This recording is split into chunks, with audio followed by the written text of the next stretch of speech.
പ്രിയമുള്ള എൻ്റെ വിദ്യാർത്ഥിനികളെ എല്ലാവരെയും ഞാൻ ഓൾ കേരള ഡിസ്റ്റൻസ് എഡ്യൂക്കേഷൻ എന്ന് പറയുന്ന നമ്മുടെ സ്ഥാപനത്തിൻ്റെക്കുള്ള ഓൺലൈൻ വീഡിയോയിലേക്ക് സ്വാഗതം ചെയ്യുകയാണ്.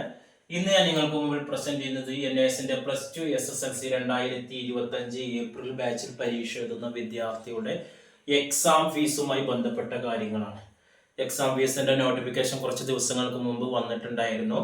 ഏപ്രിലിൽ പരീക്ഷ എഴുതുന്നവർക്ക്, അതായത് മാർച്ചിലാണ് മാർച്ച് ഏകദേശം ഒരു 10-ാം തീയതിക്ക് ശേഷം നമ്മുടെ പ്രാക്ടിക്കൽ പരീക്ഷ ഉണ്ടാവും. മാർച്ച് ഫുള്ളായിട്ട് നമ്മുടെ പ്രാക്ടിക്കൽ പരീക്ഷ ഉണ്ടാവും.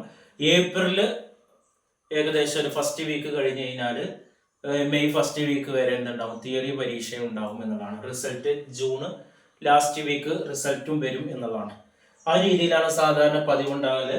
അപ്പോൾ നമ്മുടെ എക്സാം ഫീസ് അടക്കേണ്ട ലാസ്റ്റ് ഡേറ്റ് 2024 ഡിസംബർ 20 അപ്പൊ ഇനിയും 10-20 ദിവസം ഉണ്ടാവല്ലോ ലാസ്റ്റ് അടക്കാം എന്ന് കരുതി ആരും ഇരിക്കണ്ട.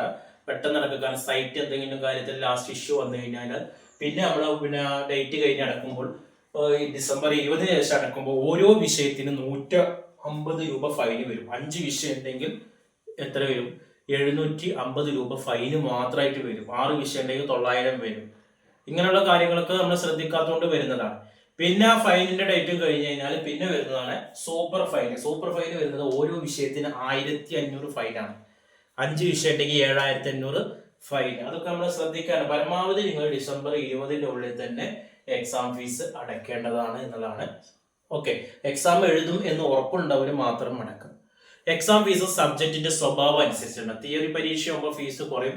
പ്രാക്ടിക്കൽ വിഷയങ്ങളാകുമ്പോൾ physics, chemistry, biology, home science, data entry, painting, computer, geography, computer science ഇതുപോലുള്ള പ്രാക്ടിക്കൽ ഓറിയന്റഡ് ആയിട്ടുള്ള വിഷയങ്ങളാണെങ്കിൽ നമുക്ക് തിയറി പരീക്ഷാ ഫീസും വരും, പ്ലസ് പ്രാക്ടിക്കൽ പരീക്ഷാ ഫീസും വരും. ഓക്കെ, തിയറി പരീക്ഷയുടെ ഏകദേശം പകുതി ഫീസാണ് പ്രാക്ടിക്കലിന് വരുന്നത്. അപ്പൊ ഒരു പ്രാക്ടിക്കൽ വിഷയം എഴുതുന്ന വിദ്യാർത്ഥി തിയറി പരീക്ഷാ ഫീസ് പ്ലസ് പ്രാക്ടിക്കലും കൂടി കൂട്ടി അടക്കേണ്ടതാണ്. അത്തരം വിഷയങ്ങൾക്ക് എക്സാം ഫീസ് കൂടുന്നതാണ്. ഓക്കെ, പിന്നെ എക്സാം ഫീസ് ആർക്കെങ്കിലും ഇപ്പൊ സ്വന്തമായിട്ട് രജിസ്റ്റർ ചെയ്ത ഒരുപാട് വിദ്യാർത്ഥികൾ ഉണ്ടാവും.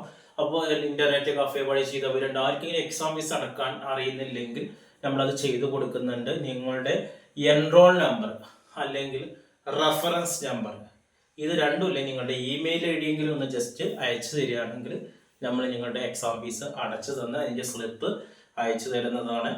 എക്സാം ഫീസ് അടച്ചാൽ മാത്രമേ നമുക്ക് എക്സാം എഴുതാൻ കഴിയുള്ളൂ എന്നുള്ളൊരു കാര്യങ്ങളും ശ്രദ്ധിക്കണം. നമ്മുടെ പ്രാക്ടിക്കൽ പരീക്ഷയുടെ മുമ്പ് നമുക്ക് PCP ക്ലാസ് ഉണ്ട്. അതൊക്കെ നമുക്ക് ഏകദേശം അതിന്റെ കാര്യങ്ങളൊക്കെ നമ്മൾ അന്വേഷിക്കണം. പ്രാക്ടിക്കൽ ഓറിയന്റഡ് ആയിട്ടുള്ള വിഷയങ്ങൾക്ക് നേരിട്ടുള്ള ക്ലാസ് നമ്മുടെ സ്റ്റഡി സെന്ററിൽ ലഭിക്കും. അത് നിങ്ങൾ അന്വേഷിച്ചു കൊണ്ടേയിരിക്കണം. ഇതുമായി ബന്ധപ്പെട്ട് എന്തെങ്കിലുമൊക്കെ സംശയം ഉണ്ടെങ്കിൽ എൻ്റെ വാട്സപ്പ് നമ്പറിൽ ചോദിക്കുക. അതേപോലെ തന്നെ അഡ്മിഷൻ സംബന്ധമായ കാര്യം ഇന്ത്യയിലെ മുഴുവൻ സ്റ്റേറ്റുകളിൽ നമ്മൾ അഡ്മിഷൻ നടക്കുന്നുണ്ട്. അതുപോലെ NSന്റെ SSLC +2 1 മാസം കൊണ്ട്, 2 മാസം കൊണ്ട്, 3 മാസം കൊണ്ട്, അതായത് 6 മാസം കൊണ്ട് നൽകുന്നുണ്ടെങ്കിൽ വീട്ടിലിരുന്ന് മൊബൈലിൽ പരീക്ഷ എഴുതാൻ പറ്റുന്നവർക്ക് നമ്മുടെ ബോസ് എഡ്യൂക്കേഷൻ SSLC +2 നൽകുന്നുണ്ട്. അതുപോലെ ഇഗ്നോ ശ്രീനാരായണ ഗുരു യൂണിവേഴ്സിറ്റി ഡിഗ്രി PG അഡ്മിഷൻ നൽകുന്നുണ്ട്. കൂടുതൽ വിവരങ്ങൾക്ക് കോൺടാക്ട് ചെയ്യേണ്ട WhatsApp number 9037114679. Okay, thank you.